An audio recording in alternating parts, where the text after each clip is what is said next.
Hi, I am Pappu Yadav. I welcome back. आज हम लोग देखते हैं कि ऑब्जेक्ट और सब्जेक्ट क्या चीज़ होता है। ठीक है, आज हम लोग देखेंगे कि ऑब्जेक्ट किसको कहते हैं और कॉम्प्लीमेंट किसको कहते हैं। आप पहली बारी क्लास में सुन रहे हैं, लेकिन आपको मैं ऐसा कुछ बताने चाह रहा हूँ जो आपको ज्ञान नहीं होगा आपके बारे में, इसके बारे में जानते नहीं है कि ऑब्जेक्ट और कॉम्प्लीमेंट होता क्या चीज़ है। सो आज हम लोग देखेंगे कि ऑब्जेक्ट और कॉम्प्लीमेंट होता क्या। सो ऑब्जेक्ट को जानने से पहले हम लोग ऑब्जेक्ट का डिफिनेशन जान लेना जरूरी है। ठीक है, क्या लिखेंगे? The word which is influenced by the subject is called object. ठीक है, ऑब्जेक्ट क्या कहता है? ऑब्जेक्ट क्या कहता है? जो सब्जेक्ट से प्रभावित हो, जो सब्जेक्ट से प्रभावित हो उसी को बोला जाता है ऑब्जेक्ट। इन्फ्लुएंट मतलब होता है प्रभावित। क्या होता है? प्रभावित। यानी जो सब्जेक्ट से प्रभावित हो, वह शब्द जो सब्जेक्ट से प्रभावित हो उसी को बोला जाता है ऑब्जेक्ट। क्या बोला जाता है? ऑब्जेक्ट। आपको मैं कुछ एग्जांपल के माध्यम से समझाना चाहता हूं। जैसे हम यहाँ लिखें Ram it's a mango.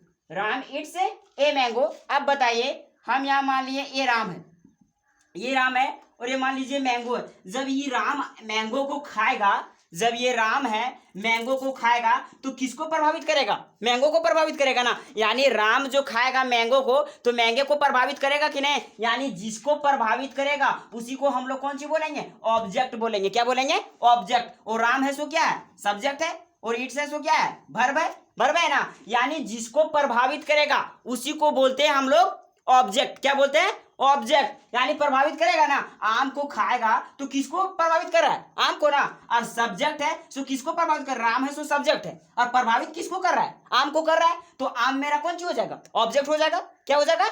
Object. मान लो दूसरा एग्जाम्पल लिए हम, Sita it's a Apple. Sita it's a Apple. ठीक है, अब मान लीजिए सीता, ये सीता है और सीता मान लीजिए एक एप्पल को खा रही है। तो सीता एप्पल को खा रही है तो सीता है सब्जेक्ट। खा किसको रही है? एप्पल को ना खा रही है। तो एप्पल को खा रही है तो किसको प्रभावित कर रही है? एप्पल को प्रभावित कर रही है। तो एप्पल मेरा क्या हो जाएगा? एप्पल जो हो जाएगा सो मेरा हो जाएगा ऑब्जेक्ट। क्या हो जाएगा? ऑब्जेक्ट। और जो मैंगो भी है सो मेरा क्या चीज है? ऑब्जेक्ट। यानी जिसको प्रभावित करता है ना उसी को बोला जाता है ऑब्जेक्ट। किसको बोला जाता है? ऑब्जेक्ट। अब बात करते हैं कॉम्प्लीमेंट का। ठीक है, कॉम्प्लीमेंट का बात करते हैं। यहां बैठा दीजिए इसको। यहां हम कॉम्प्लीमेंट का बात करते हैं।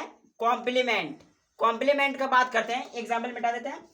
कॉम्प्लीमेंट का बात करते हैं मतलब जिसको तुम प्रभावित नहीं कर सकता, जिसको तुम प्रभावित नहीं कर सकता है उसको हम लोग बोला जाता है कॉम्प्लीमेंट बोला जाता है। इज नॉट इन्फ्लुएंस्ड, यहां होगा नॉट, यहाँ क्या कर दीजिए not influenced by the subject. यानी सब्जेक्ट को कुछ प्रभावित नहीं कर पाता है, उसी को बोला जाता है कॉम्प्लीमेंट। मान लीजिए हम यहाँ एग्जांपल में ये लिए राम गोज टू दिल्ली।